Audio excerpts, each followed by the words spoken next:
Bom dia. Para quem não me conhece, meu nome é Luca. Eu tenho 17 anos e tô com esse cara aqui, esses dois homens de Deus aqui. Hoje a gente vai estar partilhando. Nada melhor do que falar de jovens, né? Então hoje a gente vai estar partilhando desse princípio aí. Bielzão. Bom dia. Meu nome é Gabriel, eu tenho 16 anos.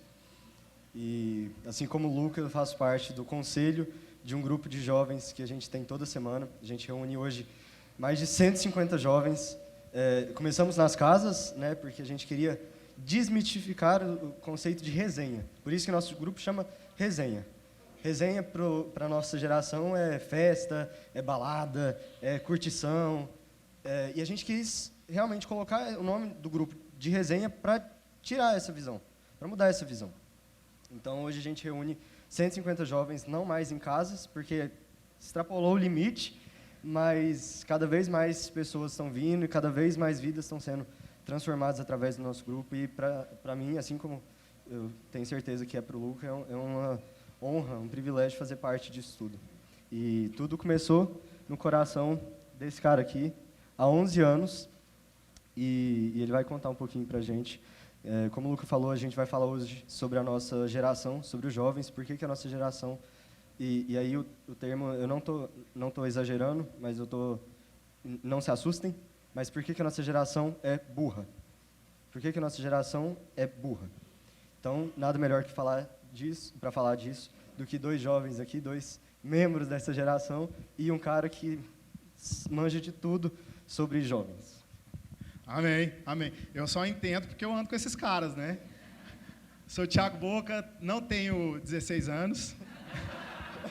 Sou pai da Valen, do Caléu, esposo da Jana, e o pai dessa galera também, né? A gente acaba que acompanha a vida deles e tem essa responsa também, e esse privilégio, que é a palavra-chave aqui da Sal da Terra, né? Então, temos um privilégio de caminhar com eles. Eu sou... comunicólogo, eu sou personal nerd de empresas e organizações, e eu tento ser personal nerd do Paulo Júnior também. E aí, toda novidade, né, eu mando para ele. Aí, domingo passado, ele pregou sobre uma pesquisa que eu mandei para ele, né, sobre a saúde mental do brasileiro. E aí, na saída, eu falei, cara, você foi muito além para variar, né, que incrível e tal, mas eu te mandei uma nova pesquisa aí que dá uma pregação. Ele falou, dá uma pregação, então você prega domingo lá. Cara, Paulo Júnior é muito orgânico, né? Como é o Enzo e como todos nós aqui dessa comunidade. E é maravilhoso a gente poder realmente ter esse momento, né, de entrega da nossa riqueza, né, do que a gente tem entendido como resenha, mas também como jovens para essa nação. E eu, na figura de pai aqui, né, fico mais nesse backstage para poder, assim, não falar o que esses caras têm que fazer, mas para empurrar eles para falar, velho, vocês que têm que falar o que a gente tem que fazer, né? E não a gente só dar direção. O Paulo Júnior falou muito sobre isso, né? Sentido e direção. Eu sei que tem muita gente que está chegando aí, que está estranhando, dois caras aqui na frente de 16, 17 anos, né? E talvez você veio com outra expectativa, mas você sabe que a igreja é o lugar de matar suas expectativas. Teve um irmão que chegou outra vez que eu fui falar, e ele chegou aqui, 8h30 da manhã, abriu a igreja, trouxe uma caravana, encheu aqui, trouxe a namorada, a mãe, a cuidadora da mãe, a ex-sogra, papagaio, trouxe tudo aqui. E aí ele, Paulo Júnior está chegando, vocês vão ver, vocês vão conhecer. Não, vocês vão ficar encabulados, chocados. E aí eu estou ali no canto, será que eu falo, será que eu não falo, né? E aí, acontecendo o louvor e ele esperando a chegada triunfal do Paulo Júnior. Aí eu subi com o Matheus e com o Luca, e aí eu vi a decepção dele, né? Que talvez seja a sua hoje. E aí, cheguei no final do culto, meu irmão, beleza? Foi ministrado aí pelo Espírito? Não foi muito bem o que eu esperava, não, mas Deus falou. Então, meu irmão, deixa Deus agir, deixa Deus falar. Hoje, né, que use, né, esses jovens aqui para entregar algo genuíno para vocês, porque é isso, né? Esse tem sido o nosso desafio como igreja, a gente responder, né, a os desafios que a gente tem encontrado mesmo, né? E mais do que a gente só trazer resposta, a gente quer ser profético, né? Quer trazer direção também. E essa pesquisa ela fala muito forte em relação ao que essa geração está tendo sobre capacidade. Então, vamos lá.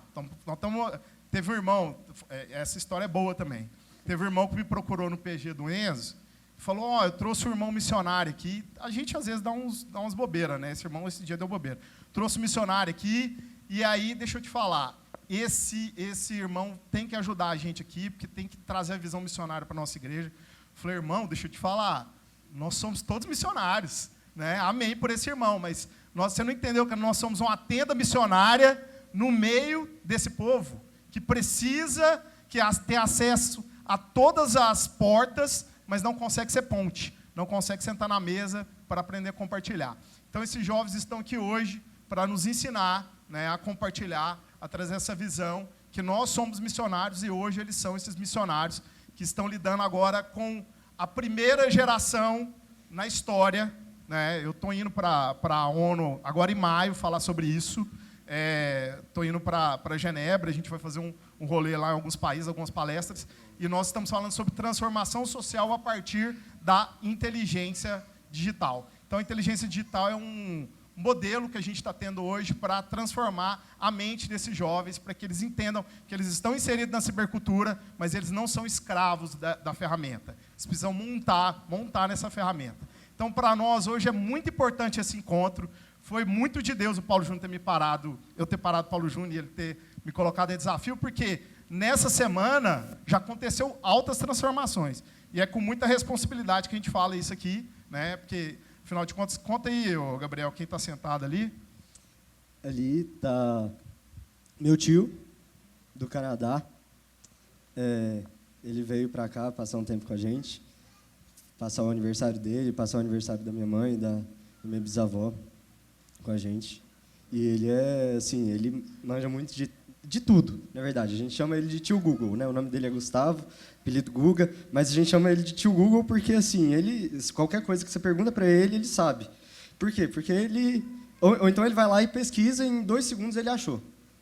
Então ele manja muito dessas coisas de tecnologia e tudo, e ele trabalha com designs, assim, cinematográficos. Ele trabalha com efeitos especiais em um grande estúdio que produz vários filmes que vocês com certeza já assistiram, Capitão América, Avatar, Duna, assim, então todos os filmes têm um dedinho do meu tio, então ele é muito especial, ele é meu padrinho também. É muito especial ter ele aqui. Tem meus avós também aqui, que são realmente muito, muito importantes, são rocha na minha vida. Aproveita que você é sobrinho do Gus e conta pra galera o que é o chat GPT aí. Então quem aí já ouviu falar ou quem conhece o chat GPT? Só pra gente ter uma noção. Até que um tanto bom.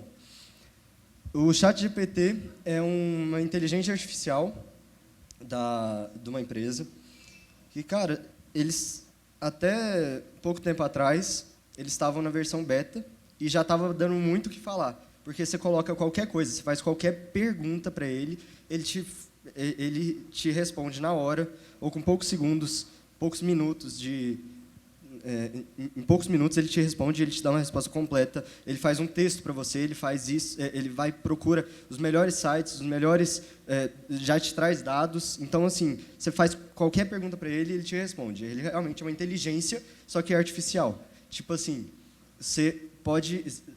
Hoje a gente tem vários... O Boca vai falar disso, né? Agora tem a evolução do chat GPT, uma nova programação, um novo algoritmo, assim, e cara, vai ser uma revolução muito grande, porque ele abre um leque de possibilidades muito gigantesco para o que você pode alcançar, o que você pode fazer em poucos minutos, poucos segundos com a tecnologia. E aí, nesse avanço todo da inteligência artificial, agora a gente está numa nova etapa, que é o GPT-4, que eu já vou falar do GPT-4, já diminuiu bastante.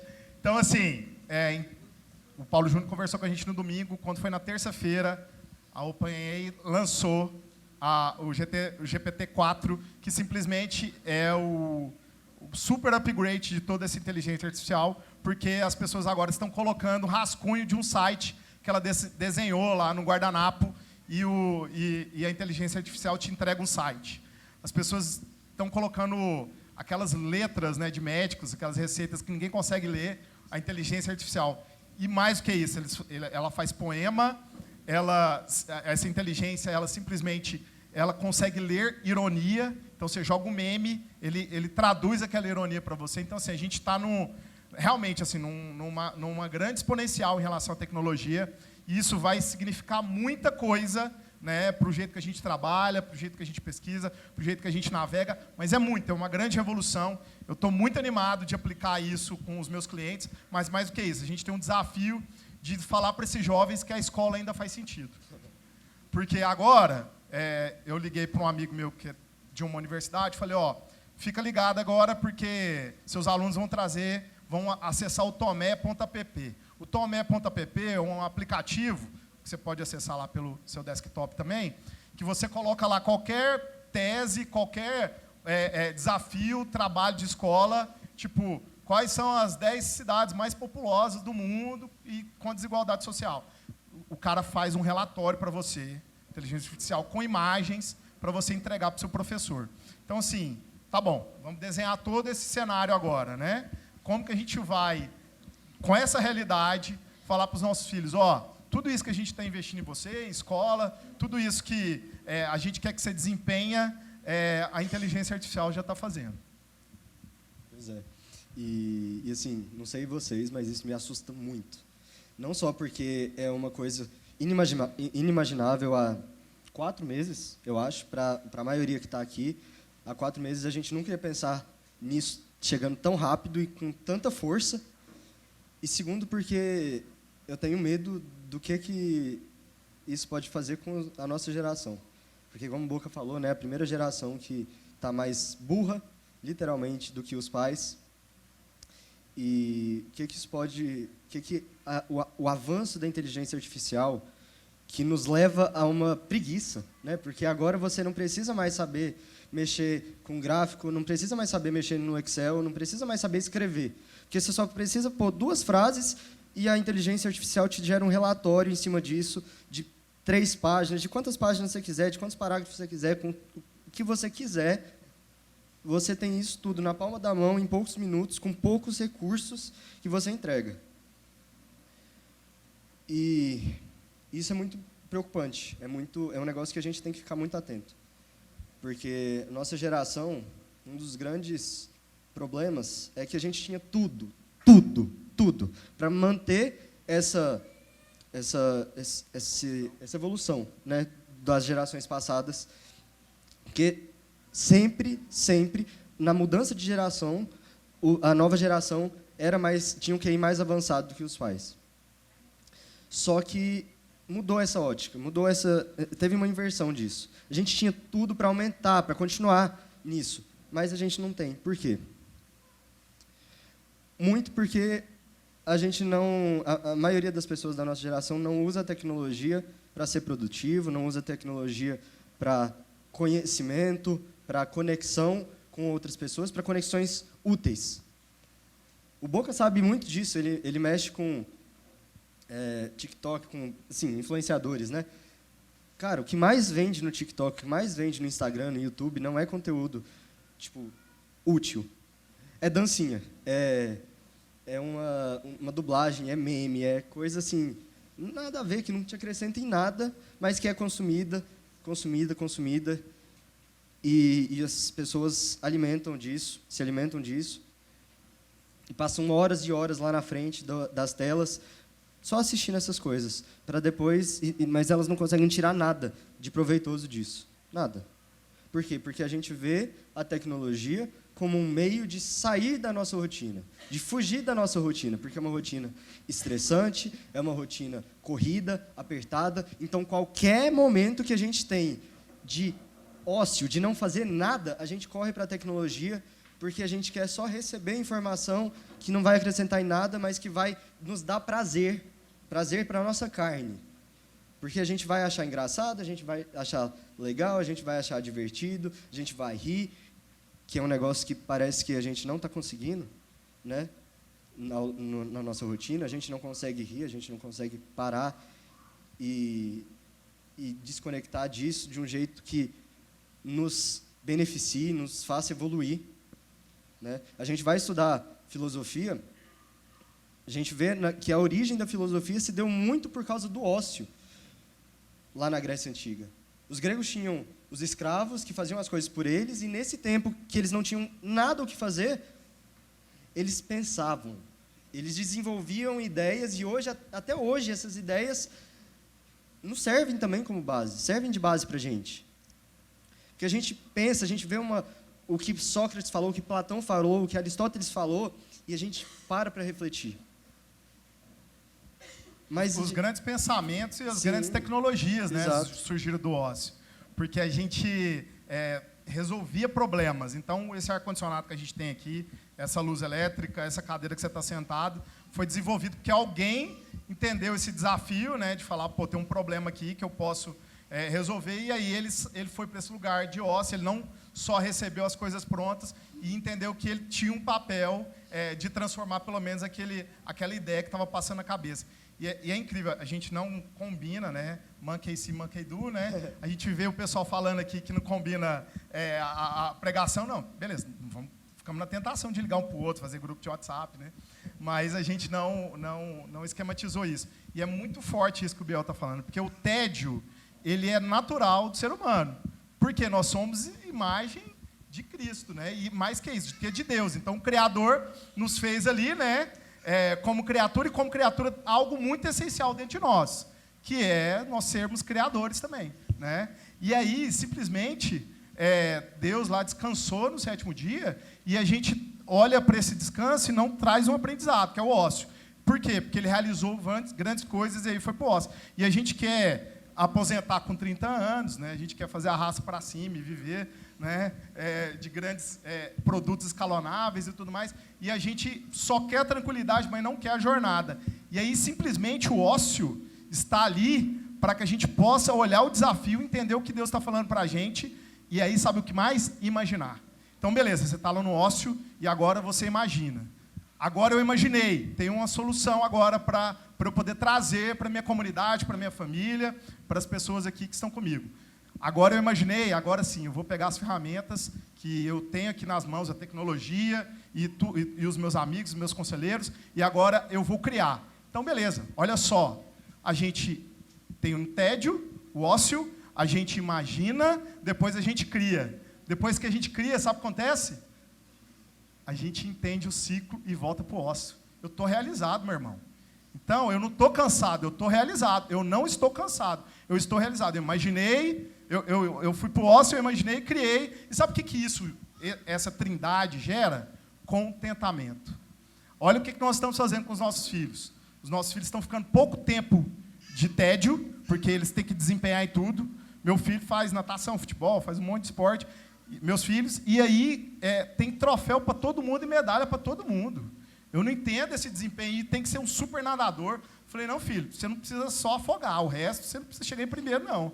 Tá? Eu não quero que você seja o primeiro da raia, só não afogue. Então, assim, é muita pressão, e na escola é o tempo inteiro ranking, top trends. Então, assim, a gente entra numa noia tão grande de colocar os nossos filhos sempre no primeiro topo, né, sempre ali no primeiro lugar, que a gente coloca uma pressão neles que eles não têm nem tempo de pensar em quem eles são. A gente não traz identidade para eles, não traz reflexão. E aí, o ócio, simplesmente a gente entrega uma tela para eles. E aí, essa tela já entrega tudo pronto. Mais do que isso, a gente entrega processos prontos para eles. Então, hoje, você é um empresário, hoje você conquistou o que você conquistou, porque você foi um moleque lá que teve que ralar, ou seu pai, ou alguém, né? Teve que passar por todo esse processo para conquistar. Aí chega na vez do seu filho, cara, que você tem que ensinar, você fala, não, meu filho, você não vai passar por nada disso. É como se a gente fosse pai de Jesus e falar, não, a cruz não está para você. Espera aí, nós temos um sistema melhor. Cova dos leões para Daniel, você está doido, meu filho não vai entrar nessa, não. Então, em vez da gente tirar os nossos filhos da cova, a gente tira eles na cova, né? Então, isso buga a mente de qualquer um, e os nossos filhos estão ficando burros, porque eles estão encontrando simplesmente processos prontos, e não há um processo de criação. E aí, esse contentamento que é essa trindade que Deus nos deu, né, de execução, que o Paulo Júnior falou lá, de sentido e direção, agora a gente está entregando, sabe o quê? Tédio, processo pronto. Tédio, tela. Tédio, processo pronto. Isso gera ansiedade. Então, o processo que é para gerar contentamento, agora gera ansiedade para milhares, para milhões. Sim, e tudo isso envolve muito a intensidade com que o jovem vive, né? Eu sou um pouco diferente da maioria dos jovens porque eu sou bem mais calmo nos processos, né? Muito.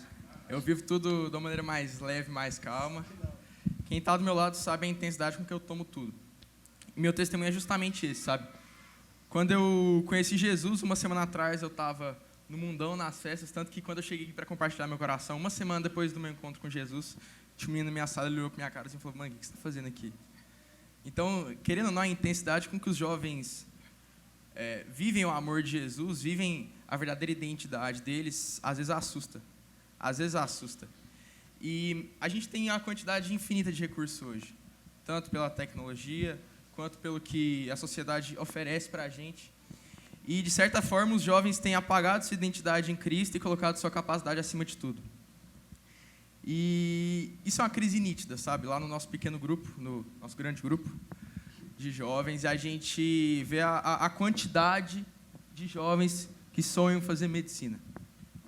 E a gente vai ver que nada disso é por conta da identidade deles em Cristo, mas sim pela capacidade e os recursos que aquilo vai gerar na vida deles, né? E, cara, eu nunca fui um cara que sofri pressão em casa. Meu pai nunca me deu pressão acerca de escolha de curso e eu quero que você se empenhe na escola a níveis altos e gere sempre uma quantidade exorbitante de resultados. Ele nunca foi esse tipo de cara, mas a gente vê que no nosso grupo esse é o anseio. Essa é a preocupação das maiorias dos jovens que estão ali.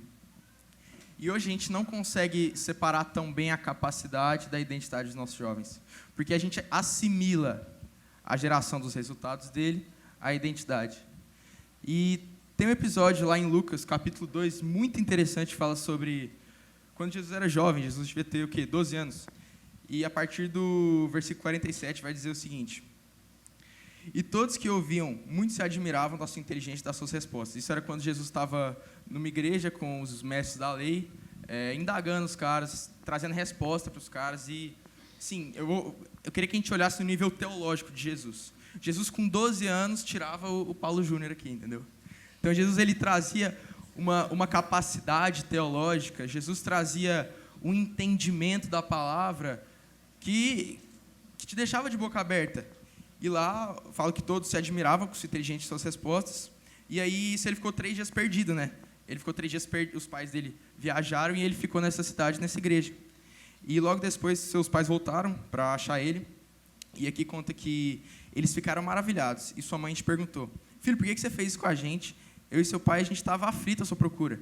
E isso enquanto a mãe dele via a capacidade dele de dialogar, a capacidade dele de transmitir a palavra de Deus. E aí ele respondeu o seguinte: vocês não sabiam que eu estava na casa do meu pai? Por que vocês me procuravam?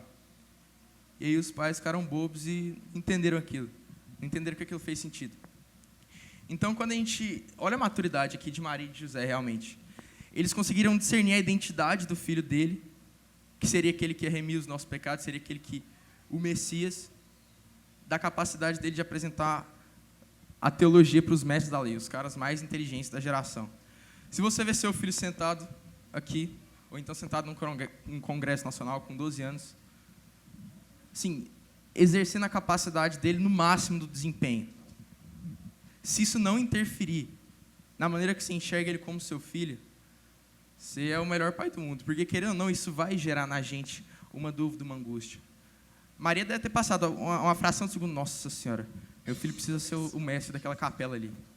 Meu filho precisa ser o cara que vai liderar ali, porque olha a capacidade que ele tem de entrega, olha o tanto que ele tem para entregar, eu preciso fazer dele um líder. Ô, Luca, Maria não falou nossa senhora, Maria falou eu, senhora.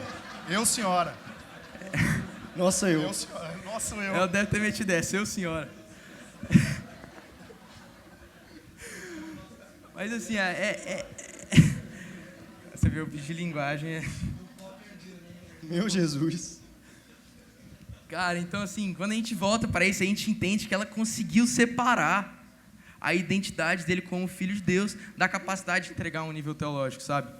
E a gente vê uma deficiência nisso nos pais de hoje. A gente vê pais matando a identidade dos seus filhos através da capacidade. Então a gente vê, cara, meu filho tem dom demais com as pessoas, ele tem anseio em curar, tratar das pessoas, isso é uma vocação dele, eu vou mandar ele para Albert Einstein, sendo que a identidade dele era ser médico sem fronteiras no sul da África, sabe? Mas a questão é que isso compromete, aos nossos olhos, a geração dos resultados. Então eu vou para um processo onde eu começo a crer na capacidade do meu filho e nos frutos que aquilo vai gerar, eu comprometo a revelação da identidade dele. E aí muitos pais aqui vêm e, meu filho cresceu na igreja e, eu entreguei a melhor escola para ele, eu entreguei a melhor faculdade, hoje ele é formado, ele é médico, só que ele não quis mais saber de igreja, ele não quer saber mais de Deus, não quer saber mais da comunidade. E aí a gente vai entender o fruto de tudo aquilo, sabe, na oração da mãe. Ela sempre orou pela revelação da capacidade, sempre orou pela revelação dos dons, sempre orou por a formação de um homem, e não pela revelação de um filho. E isso compromete muito a formação dos pais, querendo ou não. A gente abrevia a revelação dos nossos filhos como filho de Deus, e a gente quer formar pais de crianças. E aí o que a gente vê hoje? O que a gente vai ter mais ainda e hoje já vive? Pais que não souberam ser filhos.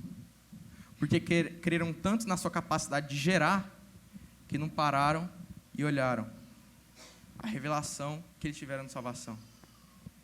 Então, a gente vê, minha tia aqui na frente, ela é psicanalista, atende aí, com certeza, muitos jovens que têm essa crise da medicina. Não conseguiram passar no curso, não conseguiram entrar na faculdade que queriam. E aí, cara, isso compromete totalmente a expectativa do pai. O pai se frustra e fala, entreguei tudo pro meu filho e ele não fez o certo aos meus olhos. Ele não concluiu aquele processo que eu influí a capacidade nele. E muitas vezes a gente, orando pelos nossos filhos, orando pela profissão deles, orando pela formação do caráter deles, a gente recebe muitas coisas de Jesus e a gente fica querendo poupar eles demais. A gente tem anseio de poupar demais os nossos filhos. E a gente fica querendo traduzir muito, mastigar demais as coisas que Jesus nos entregou para a gente revelar na vida deles. Então, tudo é feito com muita delicadeza para não ferir o coração dele. Tudo é feito com muita delicadeza para ele não se frustrar. E a gente vai ver a raiz disso tudo. E é um pai que quer que as suas necessidades sejam sanadas no seu filho. É um pai que quer que as suas ansiedades sejam sanadas na capacidade dos seus filhos. E a gente vê tanto jovem assim, brilhante, sabe? Olhando e falando, cara, isso aqui não faz sentido para mim. Eu não quero mais estudar, porque isso aqui explora o máximo da minha capacidade e não pergunta quem que eu sou. Então eu tenho que escolher meu curso sem entender o porquê dele. Eu tenho que escolher meu mercado de trabalho sem escolher como eu vou gerar fruto nele. E a gente vive a geração de resultado. A gente vive jovens que têm uma ansiedade tremenda em gerar. E não revelam nada. As pessoas estão limitadas conforme o fim do que elas podem gerar. E aí eu deixo de ver o invisível. Eu deixo de ver o sentido nisso aqui. Eu deixo de ver o sentido na oração. Eu deixo de ver o sentido na palavra. Porque para todo lado que eu olho é performance. Porque quando eu sento aqui eu tenho que performar. Quando eu sento aqui eu tenho que falar bonito. Quando eu sento aqui eu tenho que entregar tudo de mim. E se eu não entrego, eu sou o quê? Não, você não é adequado. Você não é adequado, dá licença. E a gente precisa começar a crer além das nossas expectativas. Amém. O movimento que o Boco e o Matheus tiveram comigo foi... Eu vou falar para você aqui hoje, porque eu estava pensando esses dias. Vocês foram loucos, velho. Uma semana depois que eu conheci Jesus, vocês me põem aqui para partilhar, velho. Qual que é o sentido disso aí? Eu podia ser um cara que na outra semana ia lá, voltar para o mundo, viver o que eu queria. O que passou na cabeça de vocês para influir isso em mim? Perceber que a responsabilidade é o que vai firmar nossos filhos na rocha. E o que a gente quer? A gente quer preparar eles para assumir responsabilidade. E aí você está matando o quê? A identidade que ele tem de assumir isso desde cedo. Ele tem capacidade. através da identidade dele, de assumir desde cedo o que Deus preparou para ele. Só que você quer preparar ele demais. Você quer formar o caráter dele, você quer formar a capacidade, você quer trabalhar a inteligência, você quer trabalhar tudo que ele tem, tudo que está no consciente dele, sem buscar revelar o que está no coração.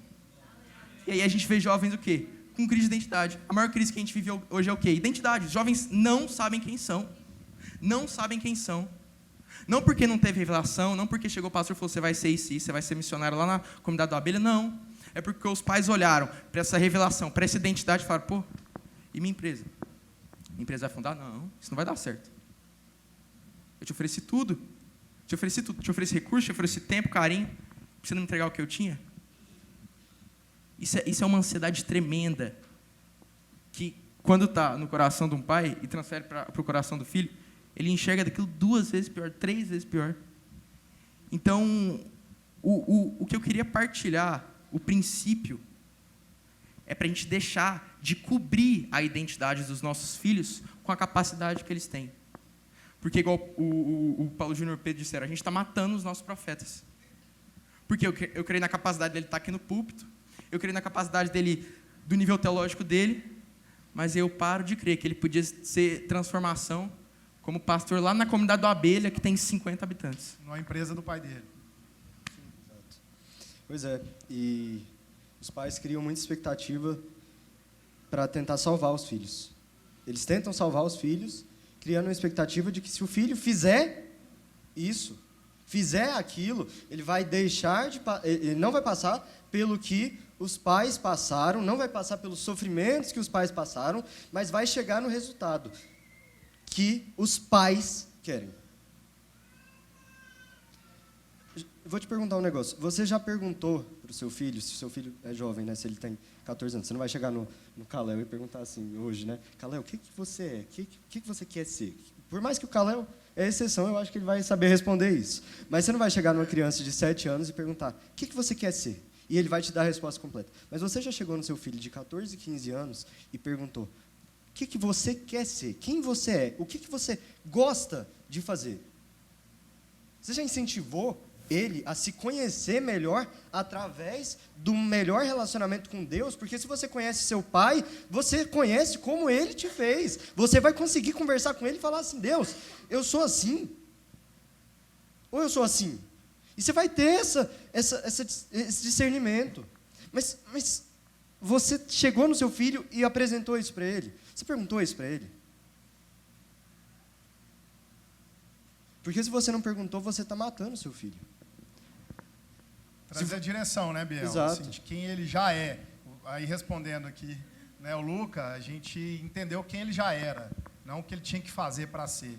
Né? Então, assim, a gente simplesmente não coloca a responsabilidade, coloca a ansiedade. Eu tenho um caso clássico com o Kalel, quando ele tinha 4, 5 anos, eu levei ele no velório. Quem conhece o Kalel aqui sabe que o último lugar que deveria levar o Kalel era no velório. E aí o Kalel, no trajeto, eu fui conversando com ele no carro, falei, ó, seu primeiro velório, você vai lá para ser responsável, você vai lá para ajudar, consolar as pessoas, não vai tumultuar o velório, né? Ele, beleza. Cheguei no velório, deixei ele à vontade, ele estava circulando o caixão, uma tia minha mais velha que morreu de repente, como diz os jovens, do nada, ela morreu. E aí, o Kalel está lá circulando, beleza. Aí chegou um primo meu, depois de uns 15 minutos, falou, ó, vai lá, chama o Kalel lá, que ele está beliscando sua tia. Eu falei, que tia? A tia que morreu. Aí, cara, eu tive que segurar para não puxar ele pela orelha, né, e ter 2 velórios ali. Chamei ele no canto, falei, Kalel, te falei, cara, que, com todas aquelas sílabas, eu te falei que não era para você fazer isso, que era para você ser responsável. Eu fui, pai. Por quê? Que isso? Você está beliscando. Ué. Eu vi um documentário que tem uma doença que a pessoa morre de repente, chama catalepsia. E aí, eu estava vendo, balançando o caixão e beliscando a tia, em lugares até para ver se ela acordava, um lugar mais delicado do corpo, para ver se ela levantava. Na hora, assim, cara, ele me quebrou, assim, eu fiquei convertido, meu filho. Eu falei, cara, ele entendeu quando eu falei sobre responsabilidade. Por quê? Tá, muito estranha essa situação. Mas imagina que vai que minha tia tinha catalepsia. Ele levantava. O Kalel seria o cara mais herói da história, assim.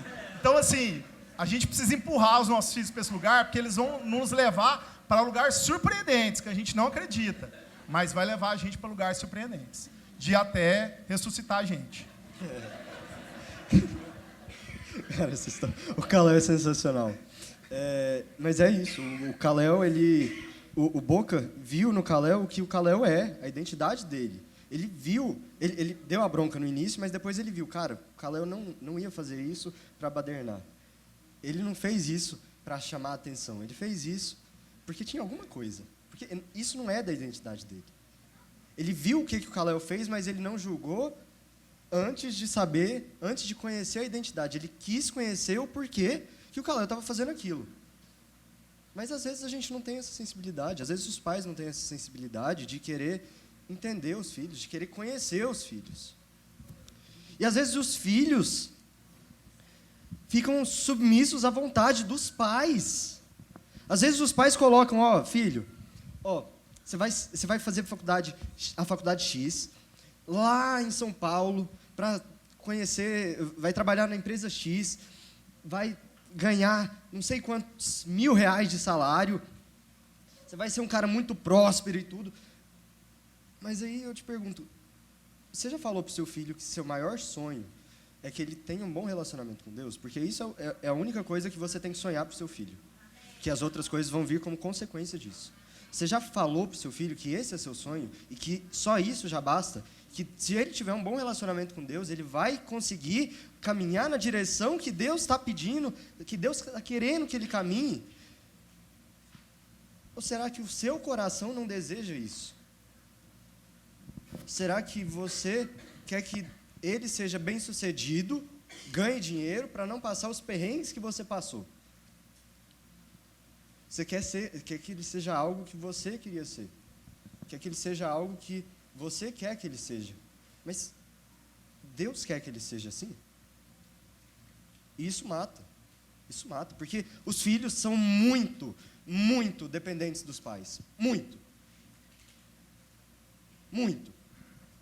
Até se tornarem homens e mulheres, são muito dependentes dos pais. E se você molda a cabeça do seu filho para que ele performe do jeito que você quer performar, ou quer que ele performe, ele vai achar que qualquer coisa que ele fugir disso, mesmo que seja a vontade de Deus, se ele desviar um pouco do caminho, se ele começar a ir para um outro rumo, ele vai estar indo contra a sua vontade enquanto pai, e ele vai estar falhando como filho.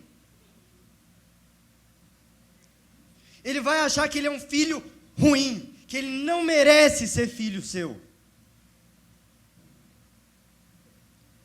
Ele não merece ser o seu filho. É isso que ele pensa.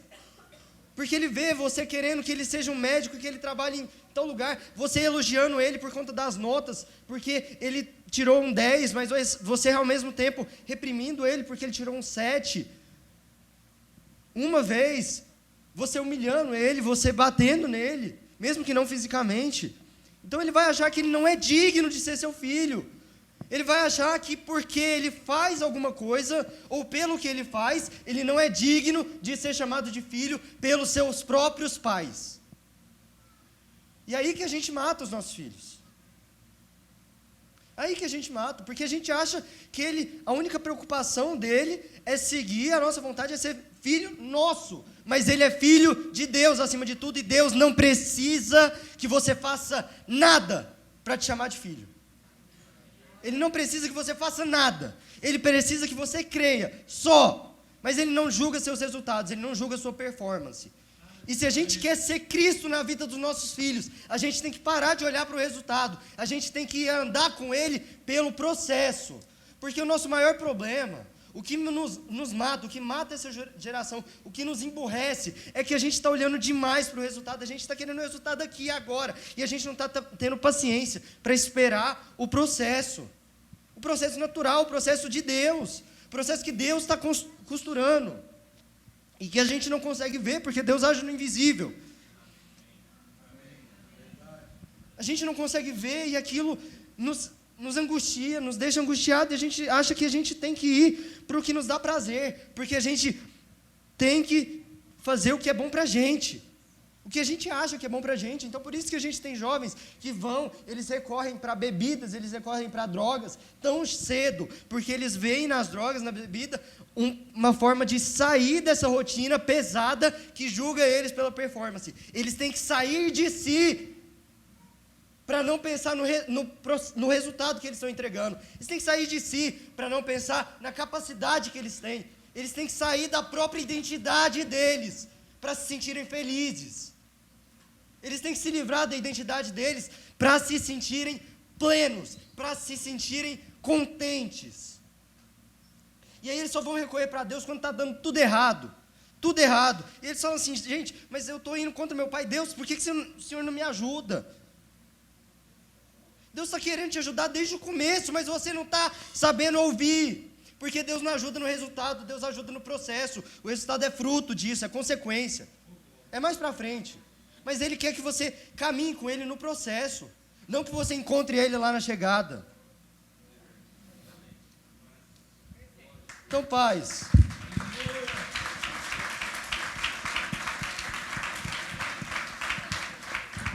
Pais. Lembra que vocês são pais dele só aqui? Só na sua casa, só na sua cidade, só nesse mundo. Só aqui. Mas Deus é pai lá, no eterno e aqui. Então Deus pode muito mais do que vocês. Ele sabe muito mais do que vocês qual que é o rumo que seu filho tem que seguir.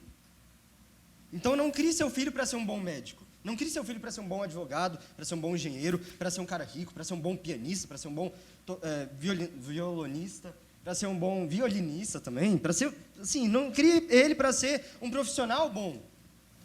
Não crie ele para ser um nadador bom, mas crie ele para não se afogar na água. Primeiro. Depois socorrer... Nossa, forte.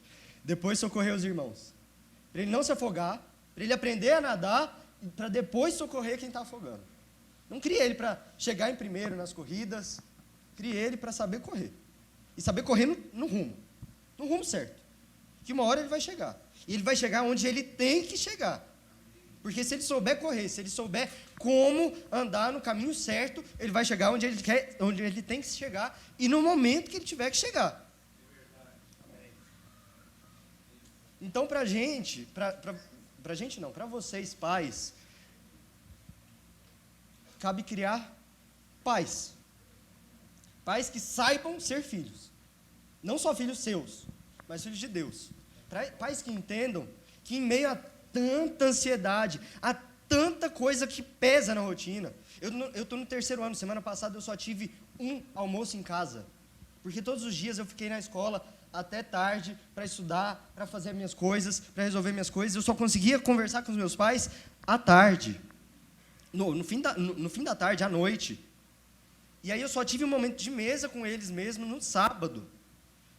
É uma rotina pesada, cansa. Nos deixa ansiosos, a gente fica, meu Deus, como é que... Será que fazendo isso eu vou conseguir chegar onde eu quero? Quando, na verdade, a nossa pergunta é, deveria ser, na verdade. Será que eu estou confiando o suficiente em Deus e no caminho de Deus para chegar onde Ele quer que eu chegue? Porque lá em Mateus 6, Jesus fala isso, né? Mateus 6, 25. No começo desse capítulo, ele ensina a oração do Pai Nosso, né? E no final ele fala assim, por isso eu digo a vocês, não se preocupem com a comida e com a bebida que precisam para viver, nem com a roupa que precisam para se vestir. Afinal, será que a vida não é mais importante do que a comida? E será que o corpo não é mais importante que as roupas? Vejam os passarinhos que voam pelo céu. Eles não semeiam, não colhem, nem guardam comida em depósitos. No entanto, o Pai de vocês, que está no céu, dá de comer a eles. Será que vocês não valem muito mais do que os passarinhos? E nenhum de vocês pode incumpridar sua vida, por mais que se preocupe com isso. E por que vocês se preocupam com roupas? Vejam como crescem as flores do campo. Elas não trabalham, nem fazem roupas para si mesmas. Mas eu afirmo a vocês que nem mesmo Salomão, sendo tão rico, usava roupas tão bonitas quanto essas flores. E é Deus quem veste a erva do campo, que hoje dá a flor e amanhã desaparece, queimada no forno. Então é claro que ele vestirá também vocês, que têm uma fé pequena. Portanto, não fiquem preocupados perguntando: onde vamos arranjar comida? Ou onde vamos arranjar bebida? Ou onde vamos arranjar roupas?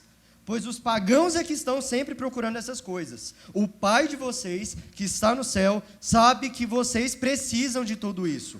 Portanto, ponham em primeiro lugar na sua vida o reino de Deus e aquilo que Deus quer, e Ele lhes dará todas essas coisas. Por isso, não fiquem preocupados com o dia de amanhã, pois o dia de amanhã trará suas próprias preocupações. Para cada dia bastam suas próprias dificuldades. Vejam os lírios do campo, observem as aves do céu. Vejam, observem, contemplem a beleza de Deus nas pequenas coisas. Porque se Ele está cuidando dessas pequenas coisas, se Ele está trabalhando naquilo, se você consegue ver Deus numa flor, num pássaro, você não consegue ver Deus em você? Cara, olha a complexidade que você tem, olha a complexidade do seu ser. Você não consegue ver Deus em você. Por quê? Porque você não contempla Deus nas pequenas coisas. Se você não consegue ver Deus numa coisa pequenininha, como é que você vai ver numa coisa grande? Uma coisa grandiosa. Ou o contrário também, se você vê Ele numa coisa grandiosa, por que você não vê Ele numa coisa pequena? Deus está no controle de tudo. Então, quando você está preocupado em, cara, será que eu vou ter dinheiro no futuro? Será que eu vou ter dinheiro para comprar as melhores comidas, para comprar as melhores roupas, para dar o melhor para a minha família? Cara, você às vezes está desviando daquilo que Deus quer para a sua vida. Não que Ele queira que você seja pobre financeiramente, para que você viva, não que Ele queira que você viva na miséria. Não é isso.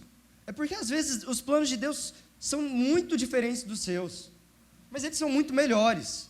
Só que você não está se permitindo enxergar Deus nas pequenas coisas, você não está permitindo contemplar Deus, você não está se permitindo ter um relacionamento com Deus, e aí você quer que Ele te dê as coisas porque você merece, porque você trabalha, porque você se empenha, porque você estuda dia e noite para passar no melhor vestibular, para passar no melhor curso, para ser o melhor profissional, e aí por isso Deus tem que te dar as coisas, porque é pelo seu mérito? Não! Às vezes Deus está olhando para quem você é e o seu ser está corrompido com essas coisas. Porque se você se preocupa muito com performance, e se os seus pais te fazem preocupar muito com performance, como que você vai entender o seu propósito? Como que você vai entender quem você é? Se você está olhando só para o resultado, como que você vai ver o processo? Deus não quer que você se preocupe com o dia de amanhã, porque o amanhã vai ser outra coisa, vai ter outras preocupações. Deus quer que você preocupe sobre o hoje, porque se você viver o hoje bem, o amanhã vai ser do jeito que Deus quer que seja, do jeito que Ele quer e do jeito que Ele sabe que é melhor para você. Não do jeito que você quer que seja, não do jeito que você acha que vai ser melhor para você, mas do jeito que Ele sabe, não do jeito que Ele acha, do jeito que Ele sabe que vai ser melhor para você. Então a única preocupação que a gente tem que ter é manter um relacionamento saudável com Deus, porque todas as outras coisas serão acrescentadas. Então, na oração do Pai Nosso, quando a gente fala, venha a nós o teu reino, o reino de Deus está aqui, a gente não está vendo, a gente não está prestando atenção. O reino de Deus está aqui, a gente acha que a gente vai ter uma revelação, que a gente vai sentir Deus queimando no nosso coração sempre, e aí por isso Ele vai estar com a gente. Não, Ele está com a gente sempre, desde que a gente queira estar com Ele. Mas às vezes a gente não quer, às vezes a gente está lá e a gente só quer que Deus entregue o que a gente quer que aconteça. A gente só quer que Deus faça o que a gente quer que aconteça. Não é assim que funciona. Não é assim que funciona. Assim você está se matando. E se você ensina isso para o seu filho, que ele deve se preocupar com o que ele faz, e não deve se preocupar com o que ele é, você está matando seu filho. Então a gente tem que criar pais que saibam criar novos pais. O propósito de um pai é criar novos pais, não é criar filhos, necessariamente. Porque um bom pai é aquele que sabe ser filho. Mas se você, enquanto pai, não sabe ser filho, primeiro corrige. Primeiro saiba ser filho, aprenda a ser filho. E aí procure as raízes disso. para você conseguir resolver, porque se você quiser ensinar seu filho a ser filho e depois a ser pai, mas você não sabe ser filho, você vai ensinar ele tudo errado. Porque a sua identidade vai estar corrompida e você não vai conseguir traduzir isso do jeito certo, do jeito que Deus quer que você traduza. Amém. A gente, sim, deu uma bronca aqui nos pais, mas Vai ter que dar, uai. eu queria perguntar uma coisa para os filhos também. Será que os filhos têm se permitido também conhecer os pais? Porque hoje em dia os jovens querem o quê? Viver os resultados da capacidade dos pais. Então a gente vê muito filho explorando os recursos do pai. Mas o problema disso tudo não dá porque seu filho foi mal criado, não dá porque seu filho foi mimado. O fruto disso tudo é porque ele não conheceu sua identidade como pai. Se o pai nos conhece, o que ele vai transmitir para o filho é só os frutos da capacidade dele. Então, meu filho vai viver aquilo que eu projetei, aquilo que eu criei, aquilo que eu gerei, mas ele não vai viver o pai dele, não vai viver as minhas dores, não vai viver o que eu passei. Então, é o princípio de eu não quero que ele passeie. Eu não quero que meu filho passe o que eu passei. Mas já tentou transmitir para o seu filho o que você passou? Isso é um negócio muito bacana que eu reflito muito na relação com meu avô. Porque, assim, meu avô foi o cara que reergueu nossa família realmente. Assim, eu falo a história de vida dele, ele nasceu numa família com 12 irmãos e foi ascendendo assim realmente sozinho, só ele e Deus. E hoje em dia a gente vê os frutos de toda essa capacidade dele. E aí eu olho para tudo aquilo que foi gerado, tudo aquilo que está nas mãos dele, tudo aquilo que, de certa forma, está nas nossas mãos, porque a gente é família. E quando eu olho para o fruto disso tudo, e eu olho de onde ele veio, eu olho a identidade disso tudo, me dá até vergonha de viver o que ele gerou, sabe? Porque toda essa capacidade dele, tudo isso que ele gerou, cara, lá atrás, foi por conta de uma luta, por causa de um propósito, uma persistência. E às vezes, quando eu olho para aquilo, eu falo, cara, isso é coisa demais. Isso não é só o recurso. Não tem a ver com a quantidade disso. Tem a ver com a identidade que ele revelou aquilo. E toda capacidade revela a identidade, sabe? Tudo aquilo, cada mínimo detalhe que você vai prestando atenção, conhecendo seu pai, seu filho, aquilo vai revelando a identidade dele. Um negócio que, assim, meu avô, ele é um cara que consegue... Se você não acha que você é capaz de alguma coisa, ele vai chegar e falar, cara, você consegue. E ele consegue extrair tudo, cada última gota de você. Isso revela uma parte da identidade dele, algo que Deus, desde o princípio, projetou para ele ser, certo? E aí eu volto para a história dele, né? Ele tem essa característica de conseguir realmente, assim, tirar até o último da pessoa, sabe? Do desempenho, da capacidade dela. Tirar até a última gota. E eu lembro de uma história que ele me conta, meu avô, ele vacinou porco por muito tempo. E aí, com um frasco, o certo era você conseguia vacinar um porco. Só que meu avô achava uma veia na orelha do porco, onde ele conseguia, com um frasco, vacinar 10. Se a gente for parar para pensar, essa excelência dele em conseguir extrair o último do recurso que ele tem, isso revela muito na relação dele com as pessoas, a identidade que ele tem com as pessoas. Então, através disso, ele passou a crer muito mais nas pessoas, ele passou a acreditar no potencial das pessoas, e a partir disso, eu sou fruto disso. Meu avô olhou na minha cara e falou, não, eu acho que você é capaz. E aí, minha vida, eu começando agora, eu não passei pelo ensino médio, eu pulei, né? Acelerei o processo. Isso é um outro assunto. E, cara, eu me achava capaz, meu pai e meu avô olharam para mim e você é capaz. E, a partir disso que eu percebi no meu avô, sabe, isso tocou meu íntimo. E a gente olhar para a capacidade dos nossos pais, dos nossos filhos, e, através disso, no fundo, encontrar a identidade deles, sabe? Ou o contrário. Ou primeiro focar em olhar a identidade. Focar em procurar a identidade, não pelo que eles fazem. Focar em conhecer quem eles são. Isso, como o Luca falou, serve tanto para os filhos quanto para os pais. Às vezes, eu, como filho, não me permitia conhecer meus pais, conhecer meus avós, conhecer meus tios, conhecer... principalmente meus pais, porque são pessoas que eu convivo diariamente. Às vezes eu não me permitia isso. E eu só fui me tocar nisso quando eu já devia ter uns 12, 13 anos. Falei, cara, às vezes eu Às vezes eu me frustro com os meus pais, porque eu acho que eles deviam fazer alguma coisa, porque eu acho que eles não fazem o que eu quero, então eles não são pais que não são pais que merecem ter meu amor. Isso não é um exemplo meu, na verdade, é um exemplo generalizado, é porque ficou parecendo que é meu. Mas às vezes eu olho para o meu pai e eu falo assim, cara, meus pais não atendem as minhas expectativas. Então eles não são pais bons. Porque assim como os pais criam expectativas para a gente cria expectativas nos pais. E o nosso maior problema é esse, é criar expectativa. Criar expectativa no que é daqui, do que é passageiro. A gente cria expectativa com base nos nossos desejos. Então a gente acha que a gente precisa de algumas coisas, porque a gente acha que aquelas coisas vão nos fazer bem.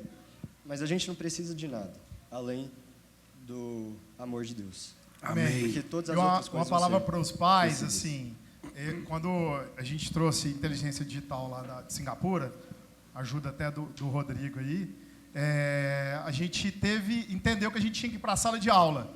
E aí eu fui, além de estar com a galera, com essa geração, a semana toda, aí eu fui para um ambiente de estudo.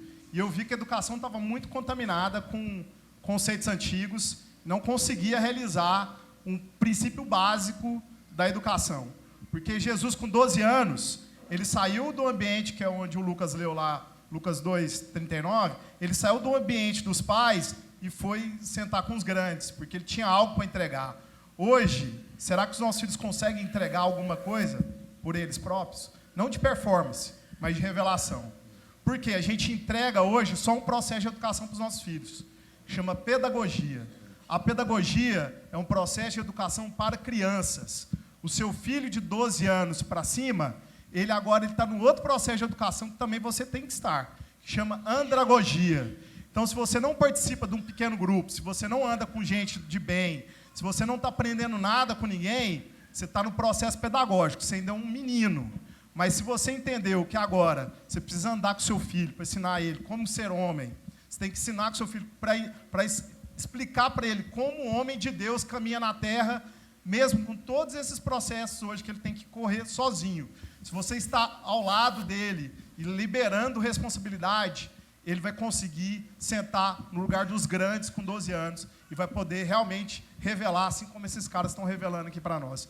Porque o processo andragógico, ele ressignifica tudo na nossa vida. Porque deixa de ser só um monte de regras, só um monte de conteúdo e vira vida na vida. A gente começa a entender que a riqueza daquele irmão é a nossa pobreza, e a nossa riqueza é a pobreza daquele irmão. Então eu queria, assim, de uma forma bem andragógica agora, mas também usando a pedagogia, terminar tudo isso que esses caras explicaram. Radacho, levanta aí, por favor. Amém. Essa última fila, levanta aí. Olha como que a gente cria os nossos filhos, por favor, meus irmãos. Vira para eles, vocês viram para ela. A gente cria os nossos filhos o seguinte, primeiro, nós temos o primeiro aqui da fila, né? Que recebeu todo o conteúdo, está nas melhores escolas, e simplesmente assim, então, está recebendo o melhor dessa terra. Tá esse aqui que, assim, não teve a mesma sorte. A última, então, eu vou te falar, meus irmãos, tem que orar muito para chegar na felicidade. Então, nós temos aqui uma fila de pessoas buscando a felicidade. E aí, o primeiro, simplesmente está aqui, felicidade, você precisa me entregar agora. Aí o segundo recebe um pouquinho do que o outro já pegou. E aí vai do que o mundo vende para nós de felicidade. E aí tem um abismo gigante entre o primeiro e o último. Mas a gente ensina para o primeiro e para o último, porque tem que puxar o tapete, porque só tem um lugar. Agora pode sentar, Radacho. Vocês vão virar um para o outro agora, em vez de falar assim, felicidade, o que você tem para me entregar? Vira um para o outro, aí você vira para ela, ele vira para ela. Vira aqui, olha lá, está andragógico, vai lá, vira aí e fala, o que eu posso fazer por você? Amém. Qual é a minha pobreza que é a sua riqueza? Amém. Qual é a minha riqueza que é a sua pobreza? Muito obrigado, pode sentar. Se a gente ensinar os nossos filhos a caminharem como homens que sempre estão dispostos a repartir e não chorar e não procurar puxar o tapete do outro para encontrar a felicidade está entre nós. Chama Deus. Amém? Amém. Glória a Deus. Que bênção, hein, Tiago? Irmãos, nós não podemos imaginar que a gente veio aqui nessa manhã porque não tinha o que fazer, né? Essa palavra era para nós. Cadê os pais aí? Cadê os pais? Essa palavra é para nós. Porque se a gente voltar para casa sem refletir no que foi dito aqui nessa manhã, nós somos indesculpáveis. Indesculpáveis. Os nossos filhos estão clamando para que nós possamos deixar eles revelarem quem eles são. Deus tem um plano para cada um de nós. E o nosso papel como pai é inspirar os nossos filhos a viverem aquilo que Deus sonhou para eles. Então nós vamos mudar a nossa oração. A nossa oração não é para o meu filho ser o melhor da turma, para ter o melhor salário, para ganhar mais, para ser o rapaz ou a menina de sucesso. A nossa oração vai ser para que os nossos filhos cumpram os propósitos de Deus, para que eles sejam plenos naquilo que Deus planejou para eles. Amém? Não? Esse é o nosso compromisso como pai. E o que eu puder fazer como pai para incentivar e apoiar meu filho, eu vou ter que fazer. Mesmo que isso vá contra aquilo que eu sonhei para o meu filho ou para a minha filha. Então, o nosso desafio é muito maior do que a gente imagina. É assumir a responsabilidade de crer que o Lucas já é capaz de assumir a responsabilidade. Que a Rebeca já pode assumir a responsabilidade. Amém? Vamos orar, meus irmãos. Pai querido, nessa manhã nós te louvamos, porque fomos ministrados, Senhor. Que além de pai, nós temos que ser um filho fiel ao Senhor. Um filho sensível a ouvir o teu Espírito. E não matar os nossos filhos, Senhor. Não nos deixe enganados, Pai. Mas que nós possamos ser pais diligentes. Que possamos inspirar e entregar para os nossos filhos tudo que o Senhor tem para eles. Que nós possamos ser bênção na vida deles. Possamos ser revelados e ter revelação para ajudá-los a cumprir o propósito que o Senhor sonhou para eles. Não nos deixa como pedra de tropeço, Senhor, na vida dos nossos filhos. Perdoa nossos erros, nossos pecados, a nossa ansiedade, Senhor. Nós não queremos que os nossos filhos fiquem ansiosos pelo amanhã, mas que eles aprendam a confiar num Deus provedor, um Deus que ama como Pai.